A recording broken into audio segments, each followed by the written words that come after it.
Thank you for joining us here on the Spyshack podcast, the podcast where superfans get together to talk about the latest episode of Survivor. Today we're going to be talking Survivor episode 5 of Winners at War. Guys, this is a an episode that I didn't want to see come. I'm not a fan of the merge. Or not the merge. I'm sorry, the swap episodes because they usually take away someone that I'm rooting for. But we'll see. We'll see what you guys thought. With me, well, actually, today I want to first, before we even start here, I want to say thank you to everybody who joined us and who continue to join us every week on the podcast. We have a full house today, and I want to welcome my return co-host Kim. How are you doing today? I'm doing good. Thank you for always having me. And like always, I miss and love my son every day. And Mark, how are you doing today? I am great. I'm excited to talk about this episode. Let's go. And like I said, we have an extra packed episode. We have Doug returning. Yeah, I figured, if we're all going to be watching an episode with 5-person tribes, it only made sense for me to round everything out here. Makes sense. And introducing to the Spyshack podcast, we want to go ahead and introduce Ivan. How are you doing today, Ivan? Yeah, no problem. I'm glad it finally worked out this week, and I really appreciate listening to this podcast, and I'm friends with many of you, so I'm happy to be here. Yay. Happy to have you. Like last week, I'm not going to go ahead and do the beat for beat of the episode. We're just going to go ahead and just, right off the bat, I want to just talk about our boot of the episode. What do you guys think of Rob being the boot and how he did this in this particular episode? For me, it was bittersweet, and I'll tell you why. I have in my draft, I have Wendell, Michelle, and Ben. So I was like, that part, I'm like, oh my God, I don't want any of them to go because I want to win my draft. But at the same time, I'm like, I knew it was going to be Rob. I just didn't think that there was any way it wasn't. But if I was Ben and Adam, I would not have voted out Rob. I think that was a mistake because now come next week, if they lose, there's going to be, let's say, a tie vote. And then Sarah has to steal a vote and Sophie has the idol. So I think it was a mistake. I think that they should have stuck with Rob just for the numbers. That's my opinion. Yeah, so I have mixed feelings about that decision because I agree that it is a risky decision if you're in a 3-2 advantage in a small tribe of 5 to make that into a 2-2 tie scenario. And there's a lot of other factors that play into this. So we know that Sarah has a vote steal and Sophie has a hidden immunity idol. We know that Adam and Ben don't know that, so that doesn't really factor into their decision. And Adam was in a similar swap in Millennials vs. Gen X, where he also turned in the majority, where he voted out Figgy and worked with Jessica and Ken instead of Figgy and Taylor. So I feel like Adam comes from a mindset where I would rather work with people that I'm comfortable with than just stick with the numbers if I'm not comfortable with that player. And Adam certainly wasn't comfortable with Figgy, and I don't think he was much more comfortable with Rob. I think one thing that is really important to think about is the fact that Ben and Adam and Sarah have all played on seasons that were pretty openly spoken about as far as strategy goes and pretty fluid as far as strategy goes. Mm-hmm. And just as much as Rob hates free radicals, I think they hate not being able to move like free radicals. So as far as 3-2 splits go, I know the on TV numbers and the optics were obviously the men versus the women, but I think the fact that you had these 3 players who value and sort of one being able to move around versus one huge player who won't let anyone move. I mean, I think that's all the convincing it took. Mm-hmm. Do you think that they already made that decision before they implemented the buddy system, or do you think it was just sort of on the fly while they're at camp and they just sort of exchange looks and be like, "Oh, we're going with this now"? Well, I think the decision was made. They were not keeping Rob. They knew it at the swap. There was never a chance. I think even if they didn't make that decision ahead of time, I actually think Rob played this incredibly terribly. Yeah. I think that one thing that was cool about watching Rob play on this season was he was bringing this like locked in old school, I play one particular type of way mentality.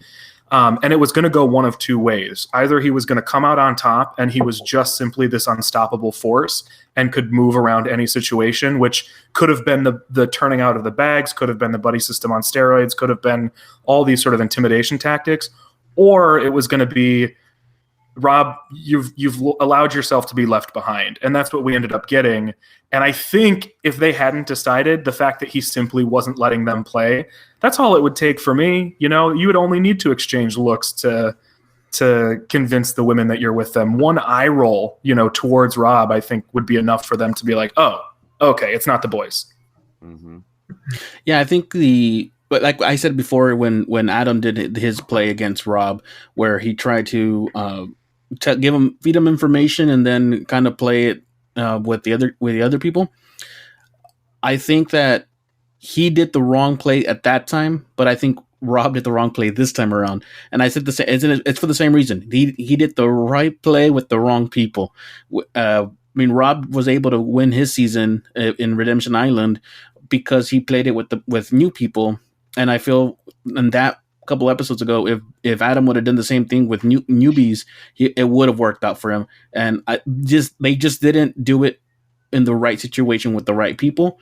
And I felt like this was going to go bad for Rob right away because they started showing him, and he started monologuing to us that he was in a position where he didn't know exactly how to keep up with the new players or how to work with finding the clues or finding the immunity idol, because he either didn't have an immunity idol in his season or he needed clues to find it. Well, what's so funny about that is he knows that he has to adapt, but he just can't figure out how to do it. Like it's this incredible clash of like basically all these advantages and stuff, they were pretty much put in the game so that another Boston Rob can't happen. And it's weird to me, maybe he does know that, but he never talks about that. So it's weird to me that he's not recognizing that these things are literally in place to be obstacles for people like him, and just couldn't maneuver around them. I have a question. Do you think that Adam, Ben, and Sophie, who is one of the most boring players of all time, are really good at the game, or they just knew we got to get rid of Rob? I think I don't see lots of mindful gameplay. To me, it was more like, you got to get rid of him because he's Boston Rob. But I don't know. I don't think, other than Sarah, that this is a group of good players.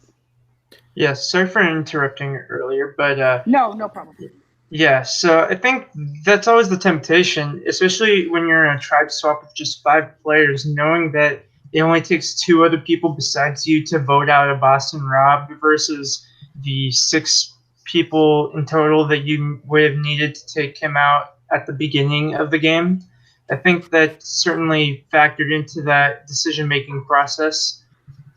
And I think regarding Rob's adaptability or lack thereof, I think Rob has one of the most defined narratives of how he plays Survivor more than anyone else. I feel like if you were to describe, say, like Sophie's gameplay, you could have each of the 5 of us describe her gameplay in a different way.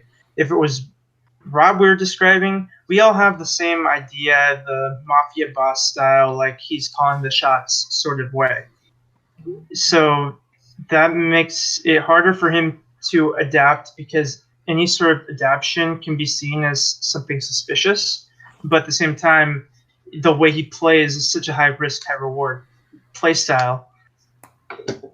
But what's funny about that is we saw that Tony and Ben have basically placed themselves on probation, and for the most part, it's working out okay. I mean, they had Ben's been in a lot of jeopardizing situations, and Tony hasn't quite yet. But for the most part, no one's sitting there, or we're not getting it at least, saying, we really got to keep our eyes on Ben because at some point it's going to happen, or we really got to keep our eyes on Tony because at some point it's going to happen.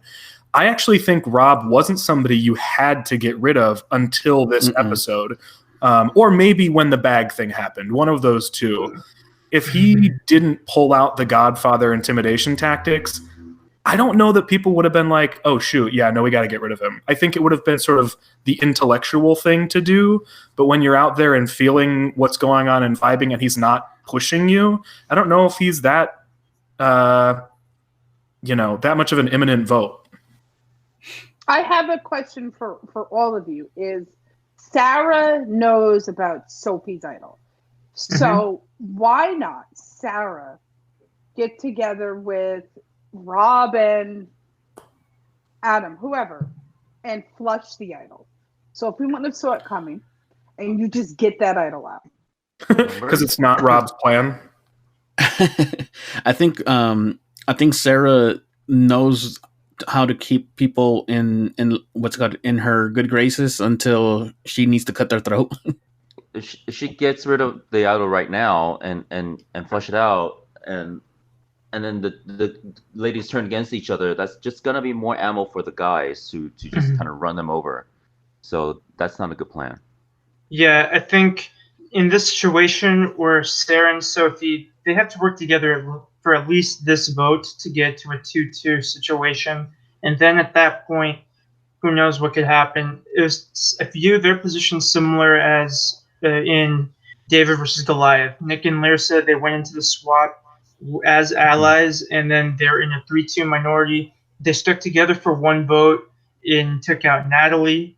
And then from that point on, you either stick together again and vote out someone else from that pair, or if you smell the merge and you're like, what, I'll just work with the other two and I can survive this vote, which is what Nick did. You just give up the other person then, but not that initial vote.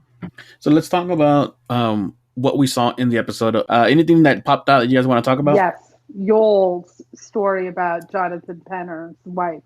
Yeah. I didn't know that, and absolutely gut-wrenching. It was so horribly sad.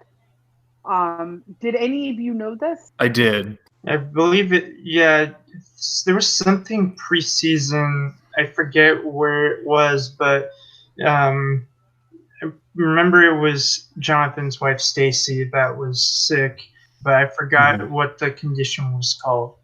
So Stacy has ALS, which is basically like shut most parts of her body down. And Yoel spoke in a number of preseason interviews about wanting to come back for a number of reasons. And one of those big ones was to shed some light on the condition. And I believe he also mentioned that should he win, he'll donate that to ALS research. So he's sort of playing for this higher cause and awareness. Yeah. And I was beginning to wonder if they were going to bring that up on the show itself, because I didn't expect him to talk about it on the show, certainly not with other players. So I was actually glad to see that they made a segment about it. I love that this season is willing to bring in footage from other sources. I know that they've been dabbling with that in the past few seasons, but this season I think has really nailed it. Yeah, that part of the episode, you really see how much Jonathan's friendship has meant to Yoel. Yes. And you actually see Sarah see that side of Yoel that I feel like mostly anybody who sees Yoel, I think on TV, that doesn't know him personally or doesn't know anything else about him, kind of just sees him as always very calculating, always very professional with the game, always thinking about what's going on. And I think this is one of the times that you actually see him open up and actually see him, I guess, another side of him. Have we ever seen him emotional on Survivor? I mean, I don't think so. Aside from Victorious, and even then I feel like it's straight-faced victory, Yeah. Right. It's amazing. I know that he was really excited to not be locked into a tribe based on race, because then he wasn't representing some larger specific demographic. Yeah, I don't think this is a result of that. But common. But when they showed Penner and Stacy, it was, oh God, yeah, it's just not fair. Yeah. heartbreaking. I'll make sure to go back and get the link. I have the link on my blog as well. If I can send it to our group chat after this, and that way I'll share on everyone can Twitter. see the information. Yeah. Sorry, I had one more thing to say regarding the Penner moments. I'm glad they showed both Yule talking about the moment in the show and the commercial before the swap. So that way, before we get into the meta Survivor strategy session of the episode that many of us have anticipated, I think it was nice to take a moment and take a commercial break to just, think of Penner, think of Stacy, think of their family, and it was nice to remember that even though this is one of the most cutthroat seasons we're probably going to witness, that at the end of the day, everyone is there supporting each other's goals. If you don't follow Yule on Twitter already, go to his Twitter. There's an absolutely adorable and super heartwarming video of him playing with Jonathan and Stacy's daughters. That is just like the most beautiful thing ever. It's very, very endearing. And as far as I know, this is Yule's first time on Twitter or anything like that, right? Any social? He was there before, but I think this is the first time he's had fun on Twitter. This is the first time he's like really active. I think he was on it like 5 years ago. Yeah. And then he's a Facebook guy, so Wow. All right. Well, other than that, was there really anything else other than the swap? There was Nick. Nick had a small confessional, mainly just, tying up that loose end from last episode where Tyson gave Nick the fire token. But prior to the swap, that was about it. Yeah. All right. Well, let's talk about the swap. I've talked about how I do not like the 3-tribe dynamic. Just, well, for me at least, it's just too little bit amount of people in the tribe. You can't really do much. What do you guys think? I know some of y'all like the three tribe. I don't have a problem with it inherently, but I do think it's the type of thing, like anything else, where if you can expect it, you can strategize for it. And I think that what the three tribe swap has become is big game hunting season. So, Saul, you were talking about that a favorite's going to go home when the 3-tribe swap happens. I think players know that too. It's the time when they can get away with a really bold move and not have to be held accountable for it because it's going to happen before the merge. Yep. Yeah. Anybody else? Go ahead, Mark. Yeah. No. It's just I think with a season like this, it makes sense to have 3 tribes just because people are gonna start making moves and it's easier to make moves in smaller tribes. And so I think that's the kind of mentality that they went with. But technically now we have 4 tribes because Edge of Extinction is still around, and that's what they did it last time around too when they did the swap. They went to 3, right? And we lost Edge of Extinction, which back in that season I didn't really care if we didn't get Edge of Extinction, but with these people who've been voted out, I kind of do want to see Edge of Extinction. So we do technically have 4 tribes. I'm pretty sure it's not going to last in this split for long. I feel like it's been like 2 episodes for the most part whenever they do this type of split and then or this swap and then they'll go back or they'll merge. Something's about to happen because they're at 14, right? Yes. And last time they merged at 13. They merged at 13 a lot. I don't remember specifically what the first EOE did, but I'm guessing they'll get down to 12, let somebody back in, and then merge. Yeah, that's what they did. That's true, yeah. Because, and it ended with the double tribal council, so we'll get into more of that later, but it was Wendy who went home in that last tribal council before the return challenge, and then so with 12 players in the main game and then 6 competing on Edge of Extinction, then the person who came back, Devins, made it a final 13 for the merge. Let's go ahead and talk about the swap. Who do you think benefited the most with the swap? Kim. That's not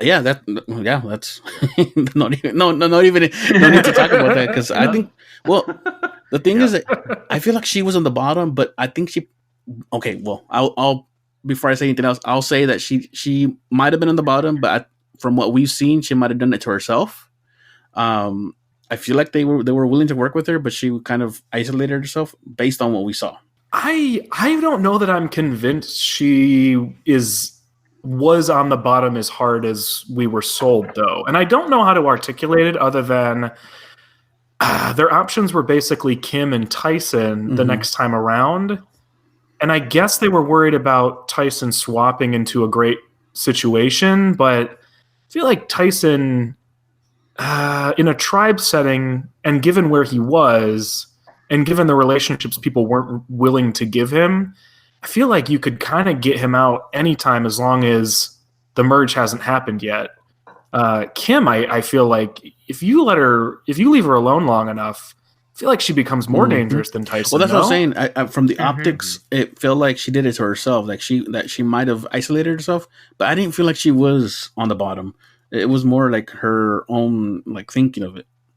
Maybe she doesn't know what to do when people are like fawning over her and like falling over their own feet to like worship her. Not that she's like actively pushing people away. She just doesn't know what to do when people aren't like crawling up her asking for her attention. Yeah, we did talk about how Rob implemented some Redemption Island tactics in a season with 10 times better players. But to Kim's credit, like she's also in a similar situation where the quality of players is drastically higher than the players she played with in One World, barring maybe like Sabrina and Jonas, a few of those players. The rest of them were duds. But she hasn't really necessarily tried to do the same thing. She didn't really granted, Alicia made the alliance first and then Kim kind of took over, but she didn't really try to make that domineering alliance and be set up so well. But after she was not necessarily blindsided, but kind of defanged by that first vote with Amber, she did try to make some more genuine connections, giving Sophie the idol, which she got back before the swap, which is huge, and showed an improvement of Kim's positioning before the swap. Which actually kind of puzzled me, because when we saw her give the idol to Sophie, Sophie kind of said, "You messed up. Why did you give it to me?" And then she gives it back to her right before the swap. I don't know if they made her give it back to her, though. No, I think that was an oversell. I think that it's entirely possible that Sophie was simply saying, "Why are you giving it to me? There are better choices." I know she said, "I'm the last person you should trust," but I don't know. Sophie could have taken it with her if she really, really had no desire to stick around with Kim or work with Kim. I think Kim was in a better spot than she's telling us. Mm-hmm. Or that we're seeing just in general, yeah. What do you think where Sandra landed? I don't think she's the immediate target, and even if she was, she still has that idol that expires at her next tribal council visit. So even if Kim does side with Jeremy and Denise, Sandra can either use her idol on herself, which is the more likely scenario because it's all about anyone but me, or if she wants to play some 4D chess and she suspects they take out Tony, she could play it for him as well. So that's pretty interesting. I'm all for Tony and Sandra getting together and them getting with Sarah, especially since we kind of saw like they wanted to work get together in Game Changers, and then they kind of Tony ruined it. I feel like that season would have been so much better if Tony would have just calm down and try to play as he playing this time around. I think that with Tony that season I think that he played his character, and that's what he thought he should do, if I'm making any sense. And I think that now Tony has realized he needs to play to win and not play the character that he was. Does that make sense? Yeah. Consider Tony is somebody who never slept on his original season and filled all that time with strategy and scenarios. Tony was always going to be a 3-time player.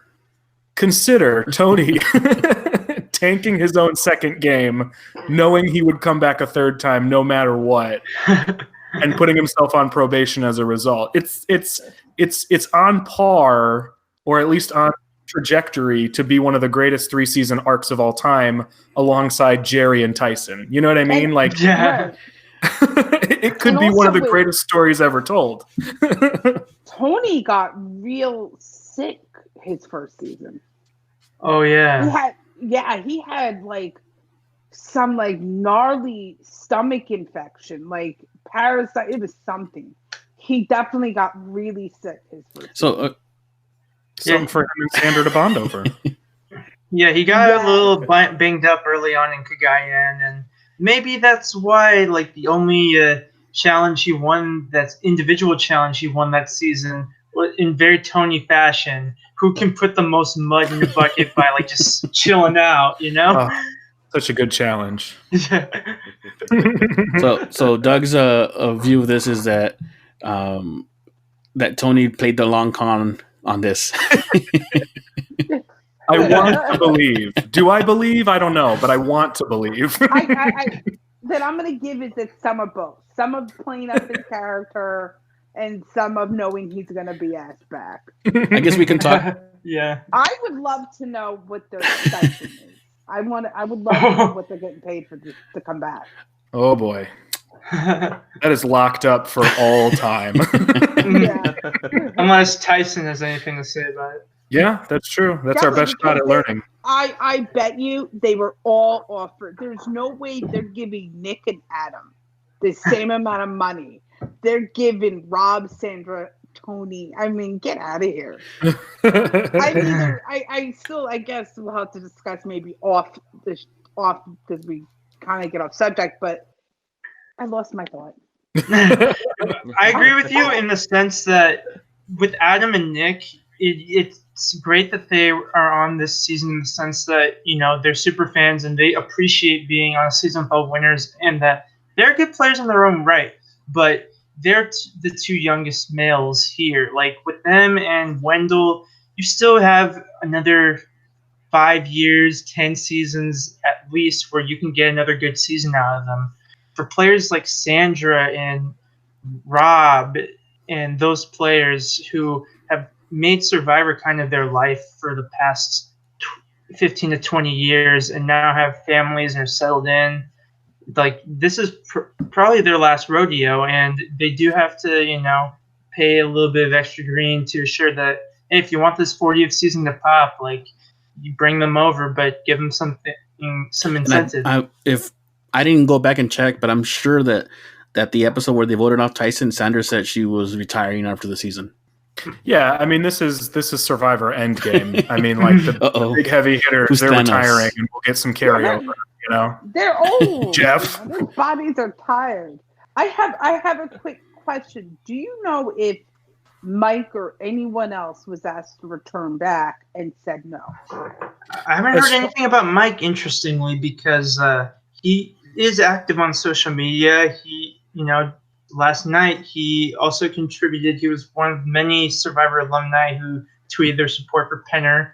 I feel like if Mike was really in contention for that, like it sounds like something that he would like to share, but at the same time he kind of marches to the beat of his own drum. So who knows? I think wasn't asked back.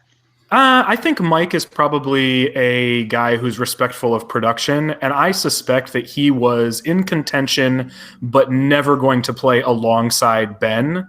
And I think that if you're going to pick from a season that is, you know, 5 years old and controversial, or a season that's only 2.5 years old and, you know, they're going to go with the more recent one that's less controversial, I think. And I do think Ben probably is a character that more people, just generally speaking, maybe not super fans, I think, but generally speaking, people probably are into. Yeah. Last week I think we were talking about how, I think even Doug, I'm not sure if I remember if you were on the same page as we were with Ben. I think we were all on Christie's side on that one, but I don't remember where you fell. Yes. Wait a second. Are we saying that this podcast was pro Chrissy? Very. Wait a second. I seem to recall shouting my Queen Chrissy over and over, and everyone being like, "We get it." You know what? It was like on a personal level, I didn't like her. But she was. And I went from one end to the other end. Okay, yeah. Robbed her. Before the finale happened, I was very good with either one of them. I recall, I even looked back. I gave Ben MVP a couple times. I thought he was doing a very good job, and I would have been happy with either win had the fire challenge not existed. Yes. I think that's where I fell. You're in the camp that the fire challenge did tarnish Ben's Win. not necessarily his win, not necessarily his win, but his perception among the fans. It tarnishes his perception among the fans for sure. I personally don't think it tarnishes his win in the same way I don't think Edge of Extinction tarnishes Chris's win. If I'm given tools that I can use to win, I'm sure as hell going to use them. And good for them for doing it. It sucks for Chrissy. It sucks for Gavin. It sucks for Victoria. It sucks for everybody on Edge of Extinction 1.0. But I don't fault them for doing it. Yeah, I don't fault Ben for winning. I just fault production for wanting him in the finale because he was raw. Chris In the final three?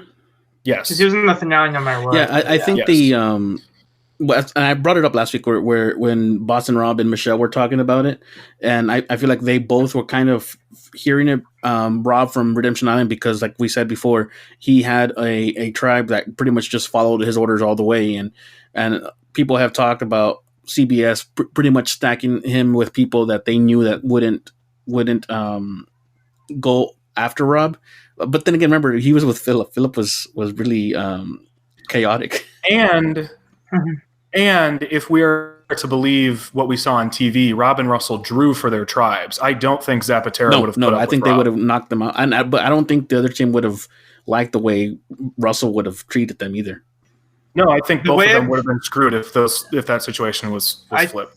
I think the way Russell plays is fundamentally different than Rob's plays, even though they're both very controlling people. Russell has built up a reputation where he's causing chaos, he's finding idols, he's backstabbing people left and right. Whereas, some of Rob's best moments, like, sticking his neck out for Amber in the swap, Rob has, you have Russell who played an out for Parvati when Tyson went home, but Rob did the way Rob kind of constructed his game. It was slightly more positive than Russell, and Rob also has like the shelter building experience. He's Russell's no slouch, but Rob is slightly stronger in challenges in the tribe phase. So I think Rob would have been an early target from Zapatera, but I don't think they would have been in quite a rush to throw a challenge to get rid of Rob as they were with Russell. I also think that the thing between Rob and Russell, a lot of other castmates still are very close and friends with Rob. I don't think many are with Russell. Understatement. So that's what I'm saying. Like, that's Russell lost all his seasons because and this is okay on YouTube, he's a dirtbag. And this is coming from someone that was so angry that he lost his first season. Same here. So, it's just he's a dirtbag, and they just were not handing him $1 million. They didn't like him, and they couldn't stand him. I don't think it was, in retrospect, a bitter jury like Aubrey, but they just were not going to wrap it around to I guess bringing it back to Ben. The way what I was trying to say is, Rob, I think within the fans, his reputation by winning in that season was a little bit tarnished, but I feel like he was being able to regain his reputation among the fans, although there's still some that really don't like that he won that season. But then there's also people like that really, really still disagree with Michelle winning her season. And I think that Ben is in that same camp where some people love that he won, and some people are really like. For me, I don't really mind that he won. Rather than I feel like Chrissy actually did a better job. And that season. I was a roller coaster with Chrissy. I really liked Chrissy at the very beginning. She fell off the. I went off the polar opposite, and then at the very end, I really wanted her to win. But the difference between it is Michelle and winning and Ben winning is production helped Ben. production didn't help Michelle. So what I'm trying to say is that Ben's win isn't less deserving because production helped him. That's not his fault. It's optics. Michelle won because of a bitter jury. Ben won because production helped him get there. Okay, That's y'all. Y'all, we can't say Michelle's name like 43 times and not let me talk about Michelle and Wendell. Real quick before we do that. Yes. Before we do that, while we're on the topic of Thank you. controversial or like debated winners, who else on this season do you think had their wins disputed? You feel other than the obvious like Robin Amber, I feel like there's Sandra and Parvati was very divided because there's a lot of vocal Sandra fans and Parvati fans respectively, especially in Heroes vs. Villains. And then of course you have Wendell and Dominic, another season where both players were, I mean, they soaked up about 80% of that season's screen time, so they got a lot of fans each. That was pretty, debated, but I think you could argue that both Wendell and Dominic were worthy candidates, just as Yule and Ozzy 100%. were back in the Cook Islands. I think Dom could have won, and I thought it would have been fair. Yeah. I think the only other folks I can think of that applies to, one is probably Sarah, but more from an internal storytelling standpoint. That jury was battling it out between like which one of them did more in what way between Brad and Sarah. I don't think the audience necessarily was as split. And then the other one I would say is Sophie. I think super fans buy Sophie as a winner. I think super fans love Sophie as a winner. I think that the general population still doesn't quite understand why she won, and probably would have preferred Ozzy or Coach based on what we saw on the show. And if you listen to this podcast, everybody knows that this is not a Sophie. Well, the three of us, the three of us, Mark, Kim, and I. But I understand why Sophie won. I just was never a fan of Sophie. But that's neither here or there. Mark. But getting to Michelle and Wendell. Let's kindly do that. Okay, I tell you this. I said last week that I thought that they would, bygones would be bygones. And they would just be, let's work together. We can do this. And that's not the case. They had a bitter breakup. Wendell looks at it as they were F buddies. And Michelle looks at it as a relationship. And you heard them professionals or them telling people, and it was like they were talking about two different relationships. Wendell was shook. Yeah. Like Wendell did not want to talk about it. Wendell, I think, was mad it came up, and I don't think we've ever seen Wendell so sort of like locked up on something like this, because the fact that all he could get out was, we kicked it. Michelle and I were That's it. And she keeps on calling him babes. So awkward. Yeah, they didn't have they definitely had a bitter breakup, and I didn't know that. Presentation do you think matters. that they're gonna flip on each other? Do you think Michelle and them will work together? I don't know. I think Michelle, even though she feels like I feel like she's a little bit more hurt from Wendell, I think she might be more open to it. But I think Wendell will not. I think so too. I think he'll vote her out, but I think that she still has some unresolved feelings. And yeah. I never saw Wendell act like that. And it was fine. There was nothing wrong with it. Like, they have two different perceptions of this relationship. And Michelle was probably incredibly hurt. And that's okay. And Wendell wasn't. So when they broke up, she felt a certain way. And maybe she was texting him, like, why did you do this? How could you do this? Blah, blah, blah, blah, blah. And he was like, what do you mean? Like, we hooked up. We kicked it. And then she never got it resolved or her closure, like some people like to call it. Yeah, sorry. It's all you, dude.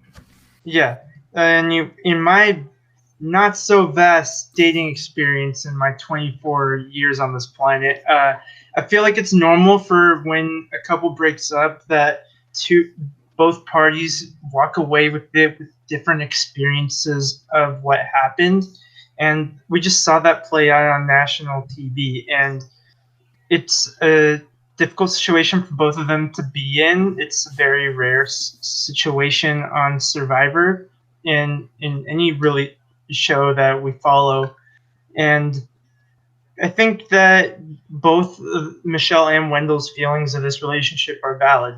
No one knows that 100%. situation better than them because they lived it and they're the people that know the most about it. I joked on the Survivor subreddit on the predictions thread that Michelle and Wendell were going to break into song with a Kelly Rowland Nelly dilemma scenario, except without the Microsoft Excel of it just writing on the sand. But Now that's I'm not quite thinking the that case. in my head. And I think Parvy is kind of like that, post breakup friend that you vent to, and like Parvy is like, Yeah. oh, he's trash, Yeah. even though Wendell's a terrific guy, I'm sure. Oh yeah, no, and she's playing the part. Like she knows what she has to say to Michelle. She's not gonna say like, "Listen, it's over. Get over it." But Michelle also knows what to say to Parvati.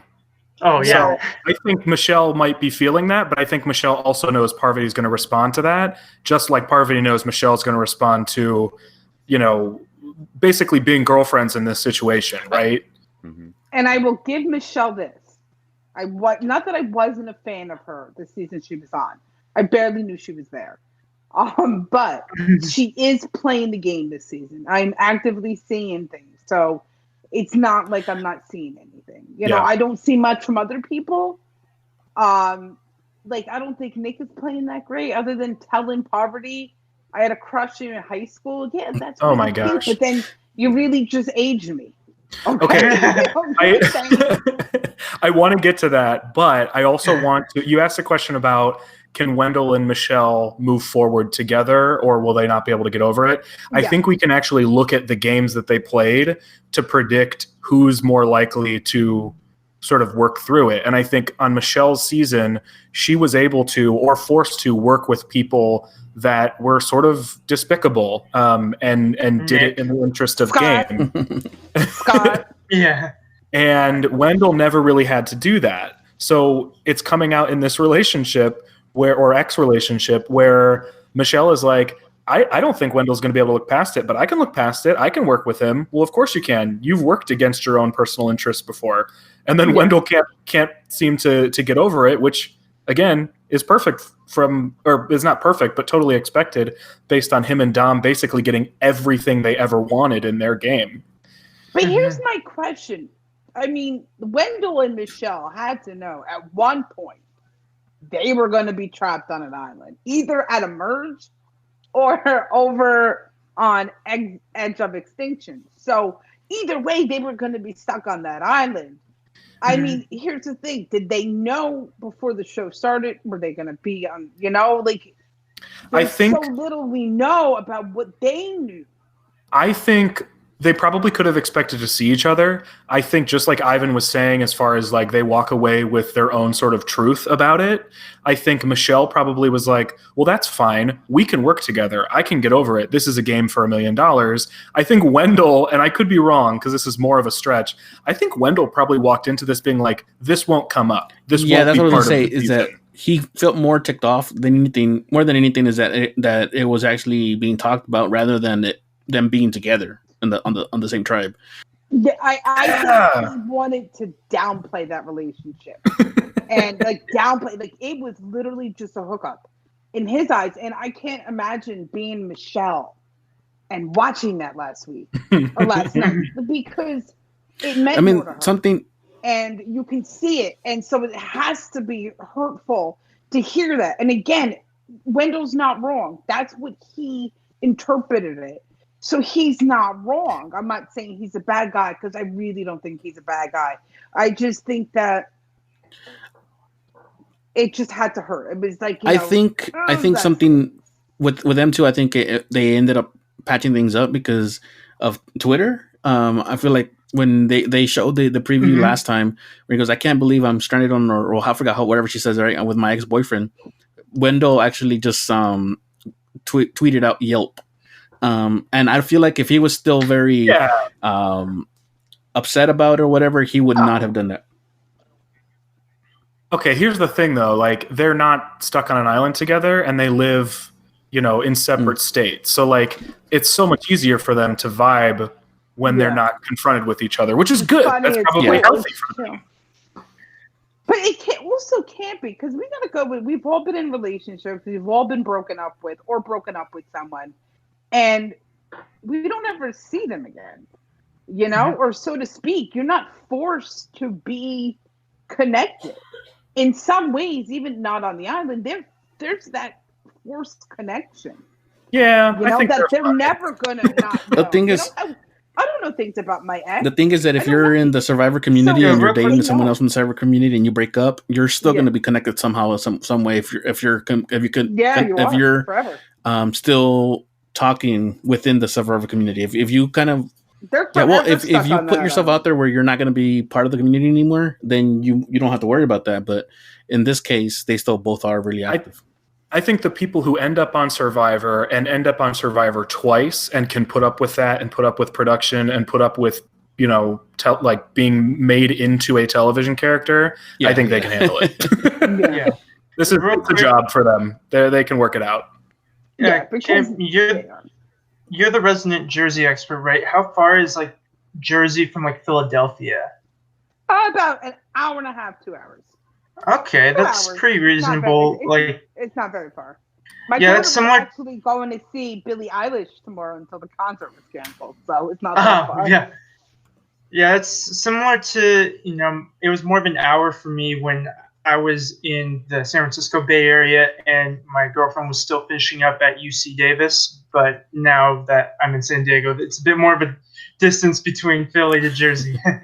But you have to also understand, like, Jersey, I mean, he's from Philly, but Jersey is like everybody knows each other. Like it's just how it is. Like everybody knows someone that knows someone. It's just how it is. So I want to go ahead and give a shout out.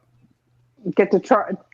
I have one last comment on Michelle and Wendell. I just want to applaud production for not putting them on the same starting tribe, and the fact that it just happened in the swap is great.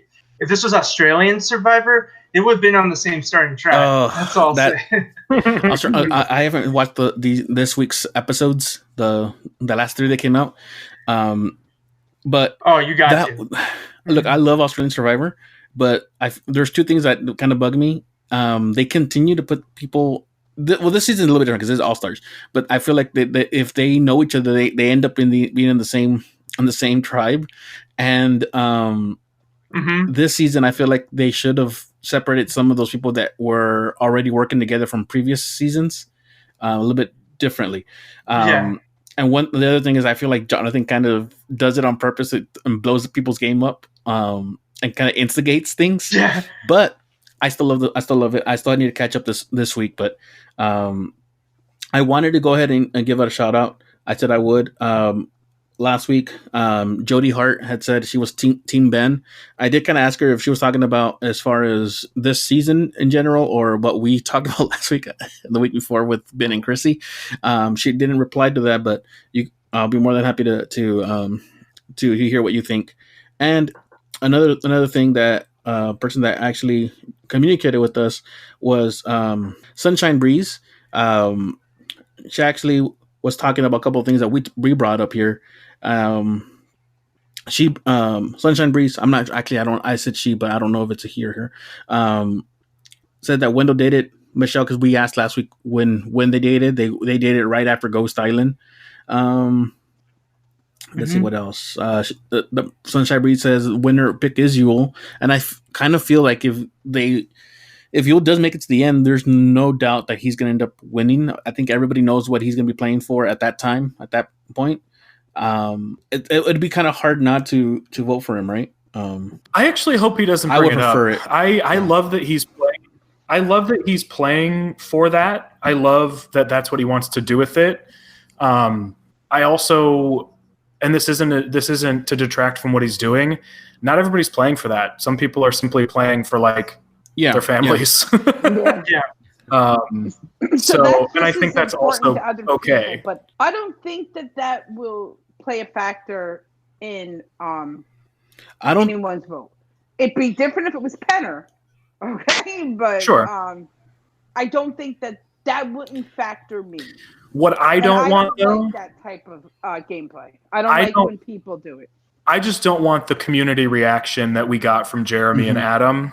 Oh, because yeah. all we're going to hear for like 3 years is how Yule won because he brought this thing up, which, you know, I'm rooting for him because he's doing it, but we don't need it in the final tribal.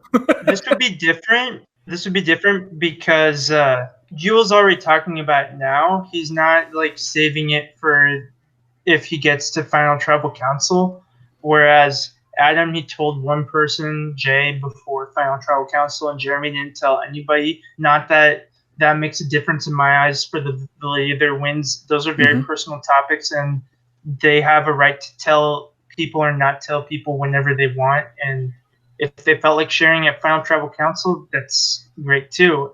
And I think that in this season in particular, everyone knows that everyone's kind of an awesome person. Everyone's doing something beyond their, typical everyday life, that they're contributing to the Survivor community or some other organization or some other way.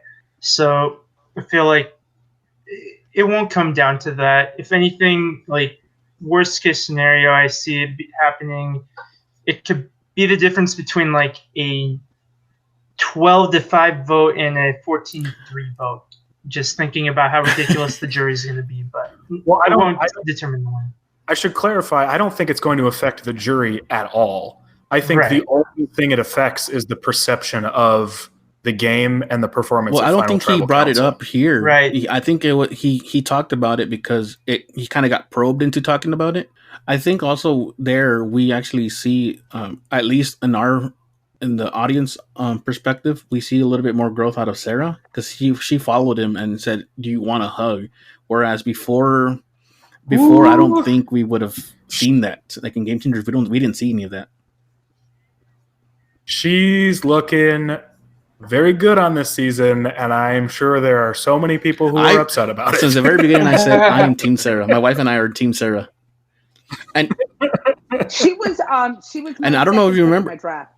Wendell was my first. I don't remember if you were on that episode when we talked about the I don't know if it was the finale or if it was a recap version of the season, Doug. But I pointed out I feel like Sarah did a really great job, and she was one of my favorite top 5 winners because of how I saw that she actually played that season. We might not have seen it completely, but based on what I saw, other people talking about her even during the season, and then outside of the season, I feel like she played a lot better game than we actually saw. And I think she did incredible. I just know that a lot of people don't like her. The fact that she was actually able to mend and that relationship with Tony, I'm pretty sure that's been mended for a while already.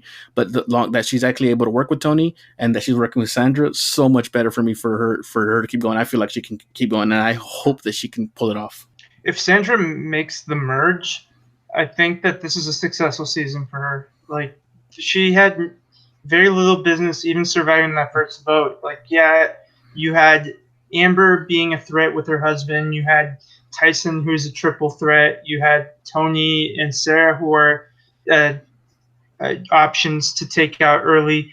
But Sandra's a 2-time winner, and they saw what they did in what she did in Game Changers with that 2-time winner target, and she kind of managed to replicate that gameplay this season, albeit now that she's surrounded with an alliance of winners, she doesn't stick out as a leader so much as she did back when her top 2 allies were Michaela and Varner.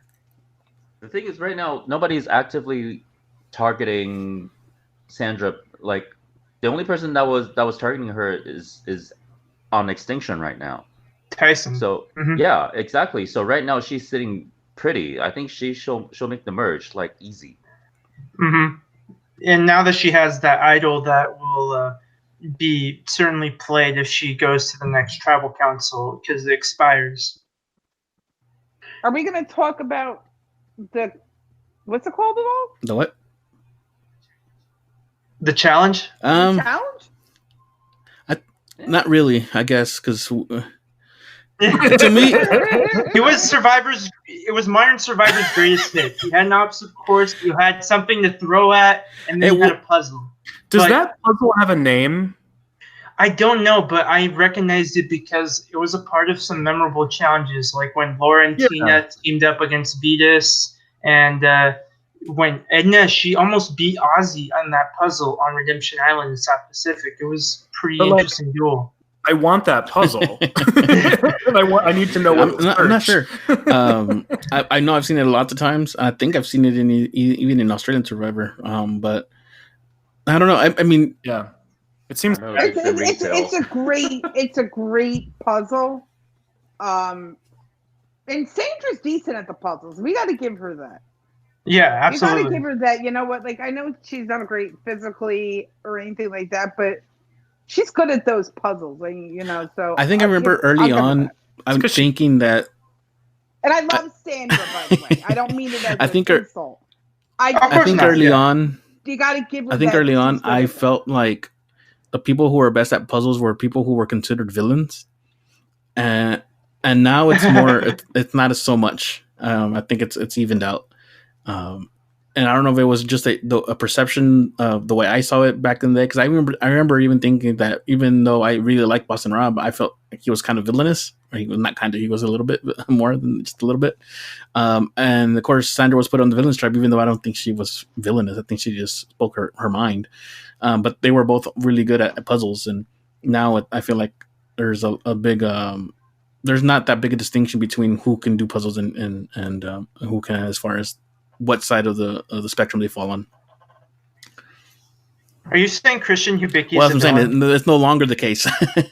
I also think that Survivor has generally moved away from the idea of heroes and villains.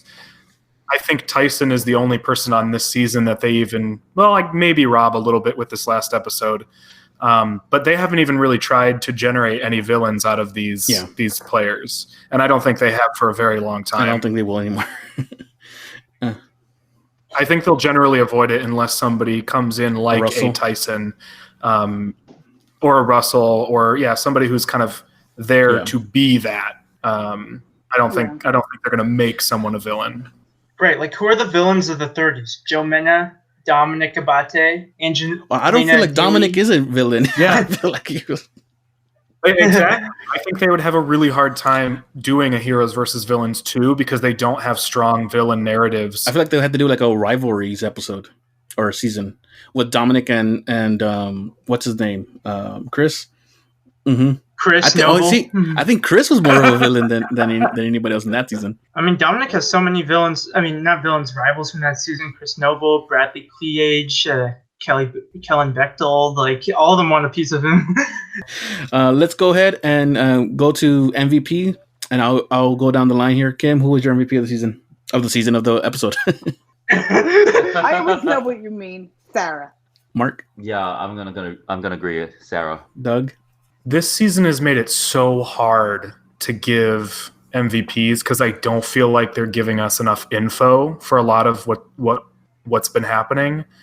So I'm going to go with my gut and say Sophie, because I think she solidified some stuff with Sarah, and I think they both benefited sort of the same way from the outcome of the vote.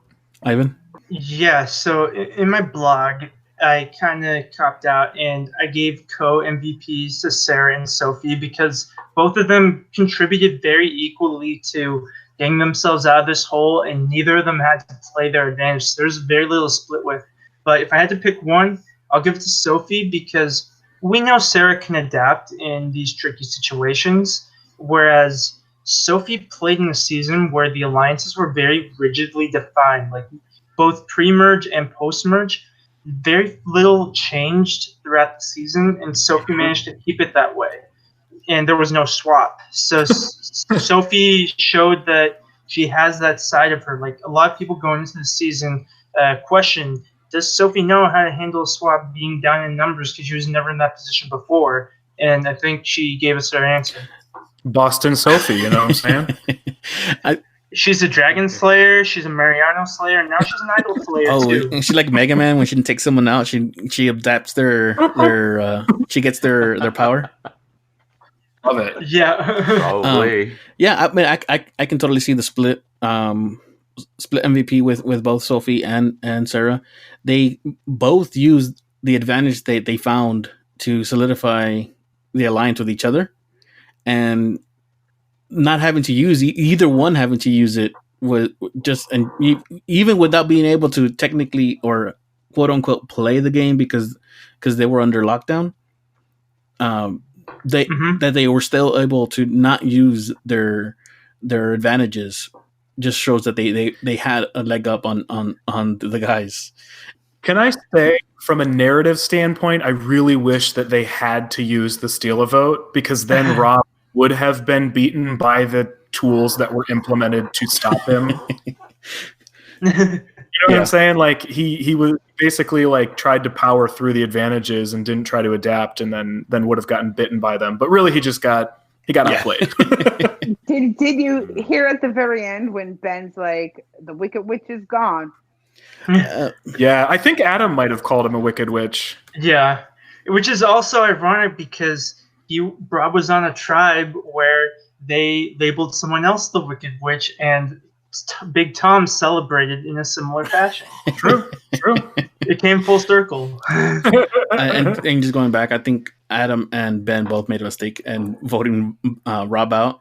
I think Rob would have been voted out either way, but if they would have been able to sniff out that there was advantages being held, they could have made him play without having to vote him out, and he was still gone. For sure. Best case scenario. You have to know that you have to figure that someone has an idol. Yeah, they wouldn't have been able to that. sniff it out, but they certainly would have gotten a best case scenario if they had voted with Rob, but Sarah stole one of the votes. I mean, that would have been a whole dessert platter for them. They're loyal, they're still a 2-2 split, and advantage is out of the game. I mean, that'd be well. Huge. Now the original Sela is outnumbered in every single tribe configuration, or at least they're tied or outnumbered. That's what I meant. Yeah. Well, I mean, technically, Sarah has the steal vote, so she can still use it. Yeah, right. Yep. Well, I mean, to me, I mean, it worked in my favor because I mean, like I said, I lost Rob as one of my favorite players, but I also still have Sarah as one of my favorite players still available in the game. So I'm good. Let's go ahead and wrap it up there. And I want to go ahead and thank all of y'all for joining me again. Doug, where can people find you on social media? All right, you can find me on Twitter at Ikkybooley, ICKYBOOLEY. And if you want to listen to me more, you can find me on 2 shows over on the 4-Eyed Radio Network. One called Victory Road, where I talk about Pokemon, and the other called Walloping Web Snappers, where I do deep dives into every Spider-Man cartoon ever made. And Ivan? Nice. All right, well, you can find me on Twitter at Ivan Ornelas2. That's IVANORNELAS number 2. There I post my blogs, and you can also find them on Medium as well. And occasionally I do also tweet using the Survivor Wiki account. Since I'm active on the Survivor Wiki website, I've contributed there for 10 years now, and I live tweet on the Pacific Coast, Pacific Standard Time, every Survivor episode as well. Mark? You can find me on Twitter talking about reality TV at Marco Polo 310. You can also find me on Instagram. I update sporadically about my music performances and poker on that. So that's also at Marco Polo 310. Okay. You can find me at Kim_is__board. And you guys can find me. Sorry, I had to swallow. And you guys can find me That's at 2 different Twitter accounts, at Perspective and at NerdsFTC. And you can also follow me on my other podcast, Nerds from the Crypt, where we talk about horror movies. And we are going to be recording this Saturday, so we'll see what movie we actually take a look. I think we're going to go to Spain for this week's movie. You can also find me on on Instagram, both the same handles, at Perspective and at Nerds FTC, to keep up with anything that I'm doing on there. More on Nerds FTC, I think, on Instagram or anything else. But I want to go ahead and thank everybody for joining us. Thank you for following the podcast. Be sure to like and subscribe and leave any comments about what you all thought about the episode. Thank you guys. We'll see you guys next week. Bye All bye. right. Bye.